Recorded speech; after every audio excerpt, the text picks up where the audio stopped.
The way everyone this season is united in their hatred for Rack would be impressive if it weren't also annoying. Is Power Book 3, Raising Kanan season for going to make me root for Rack? Say it ain't so. Power Book 3, Raising Kanan Season 4 Episode 4 had a lot going on, so let's go through the hour scene by scene. Traymont is enjoying the good life in the penthouse suite of a hotel when he's unceremoniously knocked out by Marvin, who's waiting in his room and disguised as a hotel worker. Complete with lollipop in mouth, Marvin wheels him out of the hotel with no one the wiser. Rack and Joyce go at it, as Rack's still upset about how Joyce shared her diagnosis.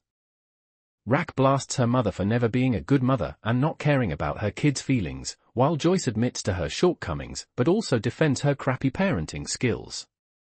Marvin tortures Traymont in an abandoned pool, and you can tell he's getting some sick pleasure out of it because Marvin loves an aggressive moment more than he loves to eat.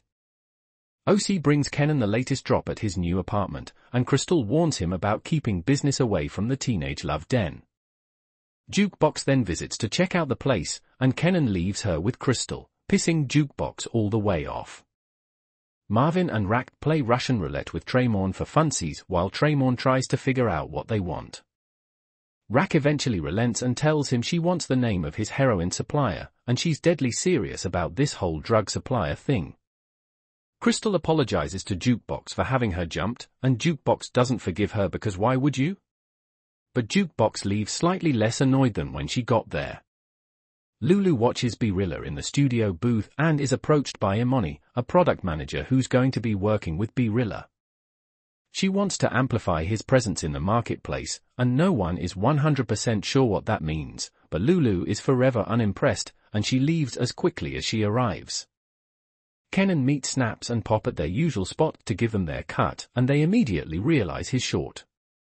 They tell him to always be prepared for trouble, which is sound advice, considering he's always in some kind of mess. Unique tells Early that he's ready to stop playing dead and continues his anti-Rack crusade, but Early tells him it's a horrible idea. Marvin then shows up unannounced, and Unique books it because he's not ready to pop up and say "Tardia." Does anyone else feel like everything is going a little too well for everyone right now? New line. This season is about everyone figuring out what comes next for them, and while the optimism is great, it's starting to feel like the calm before the storm. New line. There were one too many bright spots during Power Book 3, Raising Kanan Season 4 Episode 2, and as we know, in the Power universe, those moments don't tend to last. New line. After the flashbacks that were Power Book 3, Raising Kanan Season 4 Episode 1, this hour was all about diving into the aftermath of Ronnie and Howard's deaths, and for Rack, her main concern was making sure she and her family were no longer on the Fed's radar. New line. Part of the reason Rack killed Howard was because he was never someone she was going to be able to fully trust. He may have wanted to protect her and Kanan, and she may have even wanted to believe that, but at the end of the day, Howard wasn't someone she could depend on. New line. He had Marvin's name in his mouth a little too much, and even though he had helped her in some ways as law enforcement, his threat was more significant than what he could do for her. New line. But she did pull that trigger, not even thinking about what it could mean for Kanan. She once again made a decision that would affect Kanan and had no care or thought about it. New line. Kanan asking his mother whether or not she even knew the difference between right and wrong felt like his way of telling her that she had lost her damn mind and someone he no longer recognized. New line. Obviously, he's been looking at his mother strangely for a long while, but her actions continue to push him further and further away, and maybe worse, was it all simple back then and within the family? Surely not, and maybe that will be explored more since there should be more family moments and conversations with Joyce being sick. Lulu is still on the outside, and Joyce's illness will force them all to reconcile with their pasts and make amends in the present, which could be good for them. Family has always been at the core of Power, and the Thomas family has been torn apart for some time. It'll be interesting to see how this event changes things for them in uniting them once again or even dividing them further. No offense to Jessica, but she and Lulu were a forgettable couple, and I fail to see what her return will do to the narrative right now. Though what's going on with Famous is unclear, so there may be a story there. Nicole's dad consistently being Jukebox's biggest fan is one of the more wholesome things on a show that is pretty devoid of them. I just know he'd be saddened to see what she ultimately became. Unique and Rack always hit as enemies, but there was something right about them being lovers, too. I'm unsure whether to be excited about seeing them battle again or saddened that the softness is gone. I wonder if Rack seeing Howard at the police station also helped make up her mind about killing him. No matter what he said and did, there would always be a part of her that couldn't trust him because of his profession. Well, we're finally back. Power fans. This was an odd but clever way to reintroduce everything and set us on a... Was it all simple back then and within the family?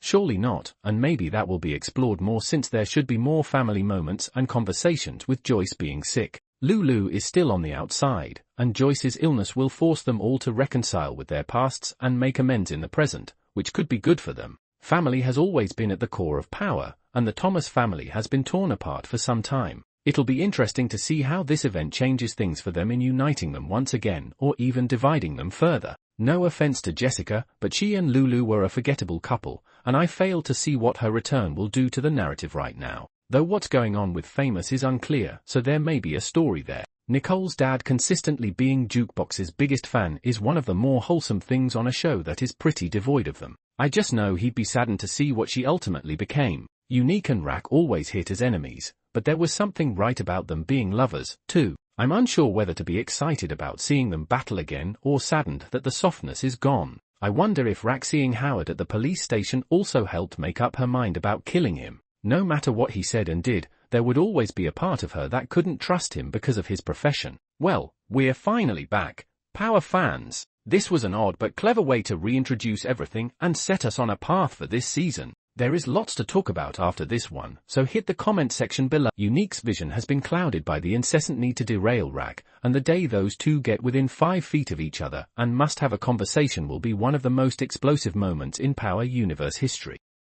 While Tyler understands the concern, he knows that taking Unique anywhere public would be a bad idea. It could only backfire as the people responsible for trying to kill him could still be looking to finish the job. Unique himself tries to go back to the normal world in his injured state, but to no avail. With Tyler's help, he realizes that rather than rushing back into the game, he should use his newfound invisibility as a cloak to carry out his own purpose. In the flashback, we also learn a huge piece of news: Rack is pregnant with Unique's child. The 3rd season showed them exploring a likely relationship. However, it all started to fizzle away once Rack went back into game mode and Unique got taken out by his brother. However, the brief union between them led to Rack's pregnancy. The news is just as shocking to her as it might be for anybody. So, she does what she does best and keeps it hidden from everyone close to her. Instead, she heads off to the local hospital to carry out an abortion on the baby. The doctor asks Rack why she is looking to get rid of the baby. She explains that considering the amount of stuff going on in her life, she has no time for another kid.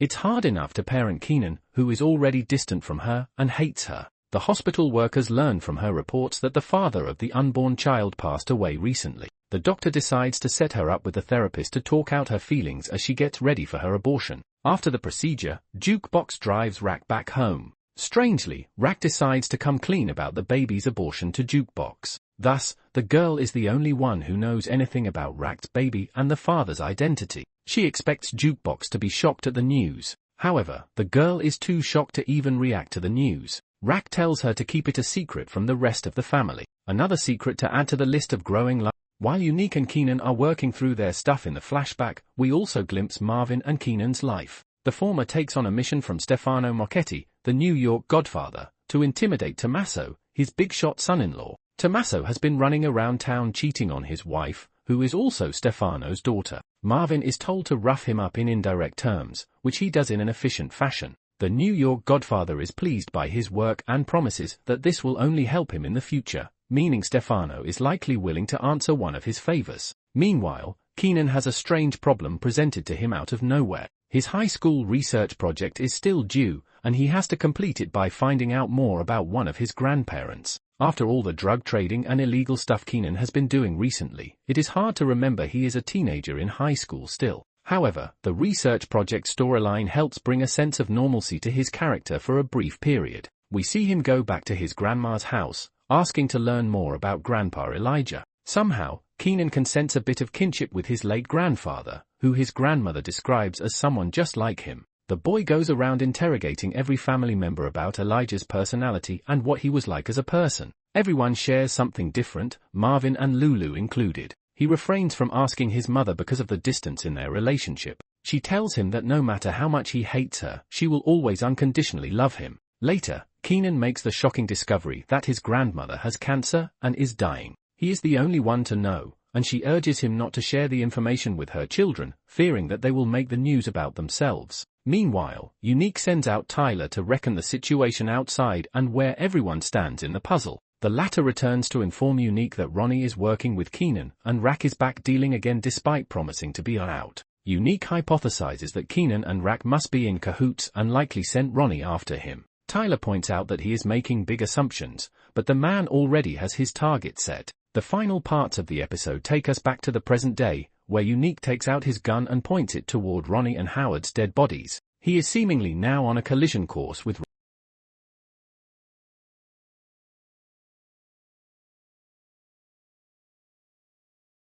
Season 4 of Power Book 3, Raising Kanan, brings us back into the folds of the South Jamaica neighborhoods as Kanan continues his journey into the person we know him from. Power. After the shocking ending of Season 3, Episode 1 of the 4th season jumps straight into the thick of the action, providing more details and answers to our burning questions. It feels familiar to go through the same environments that have become so resonant with the series, including Café Vowe. It has been a regular destination since Season 3's events, providing a deeper insight into Lulu's character and the music scene that is so pivotal to the series. However, it also plays a vital role in fleshing out the world and the era. Power Book 3, Raising Kanan, introduces a number of fictional locales throughout its various seasons. These places either add to the world-building aspect of the series or have an important relation to specific elements of the plot and characters. Café Vowe fits more into the second category. It is a fictional club crafted by Sasha Penn, which brings more clarity and depth to Lulu's ongoing storyline of trying to break away from Rack's world. We have known for quite a while that Lulu is tired of living a life dictated by his sister, who is wrapped up in the dangers of the underworld. While he started the series as a loyal foot soldier who does not question anything, he has undergone a radical shift in his thinking and wants to have nothing to do with his family. To that end, Café Vowe presents an opportunity to have a life outside Rack's circle. The club was first introduced in Season 3 as a place that needed revitalization. Lulu sees this as a golden opportunity to have something of his own. His previous plans of succeeding with his record company were also motivated by a desire to break the bonds shackling him to his sister. While it didn't work out exactly as planned, Café Vowe presented another shot at the same dream. However, in Season 3, we see a progressive decline in Lulu's mental state as he struggles with the guilt of his past life and the inability to move forward. He quickly spirals out of control and becomes a liability to the Thomas family and to Rack's needs. In his desperate state, Café Vowe is one of the few things that helps him hunger. All it took was a few small pieces of information about Rack and Kanan to set him on a full-blown revenge tour. And isn't it interesting how easy it is to hear something and then jump to every conclusion in the book to fit the narrative you need to sustain your bloodthirsty anger? Unique was not in his right mind, but he was also hell-bent on getting back at Ronnie and whoever else he felt was responsible for what happened to him. Unfortunately, Rack and Kanan fell into that trap once he started hearing about how they were moving. In a perfect world, Unique would have gone straight to Rack, and they would have formulated a plan together, but who could Unique trust? His own brother wanted him dead, so why would he think that his surprise return would be something anyone would welcome when they got something for themselves now that he was out of the picture? Early was right to tell Unique to wait in the shadows because while it may have seemed like he was down and out, he ultimately did have the upper hand. He could move in silence, find the weaknesses, and pounce when the opportunity arose. In a perfect world, Unique would have gone straight to Rack, and they would have formulated a plan together, but who could Unique trust? His own brother wanted him dead, so why would he think that his surprise return would be something anyone would welcome when they got something for themselves now that he was out of the picture?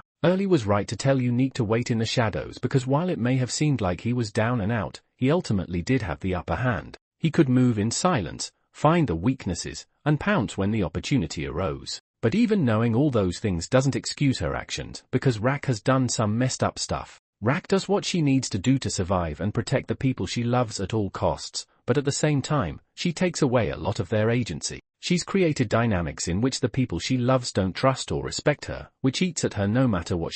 When was the last time we had a new hour of Power Book 3 Raising Kanan? It has felt like 47 years since we saw the events of Power Book 3, Raising Kanan Season 3 Episode 10 play out, and I won't lie to you. I needed a refresher course on everything that went down in the bloody finale, so this hour was a blessing in disguise. Instead of picking up where things left off, The series took another route, taking us back in time to relive all the moments we missed leading up to the shocking finale. I wasn't sure what to make of the decision to jump 3 months back, considering we'd already lived through these events, right?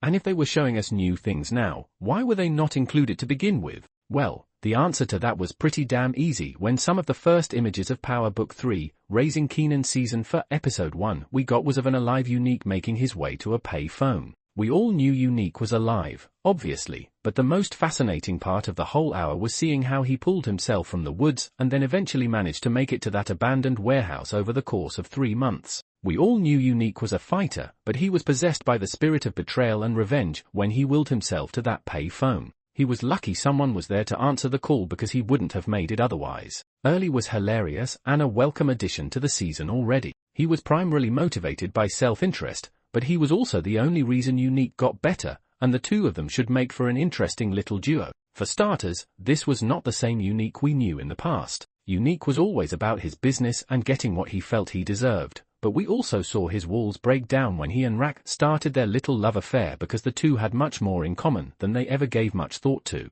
Rack often kept Unique at a distance during Power Book 3, Raising Kanan Season 3, whereas Unique seemed to be more invested, in the sense that you could see his feelings more in his actions and words than you could with Rack. When Unique died, Rack had a moment or two to mourn what could have been, but she also didn't dwell on it much and kept it moving, which could be the tagline. Beginning with Jukebox in the army, Raising Kanan Season 4 Episode 2 It's All Love takes us on a journey that ends with an unhinged, Unique killing lawyer Andre Barnes, Lulu returning from rehab, Marvin taking on more work for Stefano, and Kanan requesting his more for the Roop. After a retrospective start to Season 4, the second episode jumps straight into gear as we finally see our favorite characters try to move on with their lives following Season 3's bombastic end. The first episode provided all the context surrounding Unique and how he is now on a revenge mission against Rack and Kanan. However, the Thomas family has more problems on its plate than worrying about what Unique might do next, especially considering the fact that they are unaware if he is even alive. The FBI's interest remains a concern for Rack, who worries about her operation's safety and what the authorities might do next. Meanwhile, Lulu starts to take strides towards a positive reformation, similar to his brother from a few seasons ago. As word spreads of Howard and Ronnie's passing, the NYPD speaks to the media in another location. They claim that there was some sort of collusion between the two. Alongside their lawyer, Andre Barnes, Rack and Marvin watch the broadcast live on TV. The latter informs Rack that the task group has disbanded and that any investigation against Marvin has been withdrawn, thereby releasing her brother from outside scrutiny. The matriarch of the family, nevertheless, is still concerned about the FBI's role. Barnes assures her that he will update her on developments. As Kanan goes back to his drug business, Krystal comes by to visit. The two share some tender moments together. Miles away, Lulu is let out of Cedar Shores Rehabilitation Center, finally leaving the medical facility with a clean bill of health and ready to make amends for his past lapses. Marvin picks him up from the spot. Krystal and Kanan get handsy with one another, eventually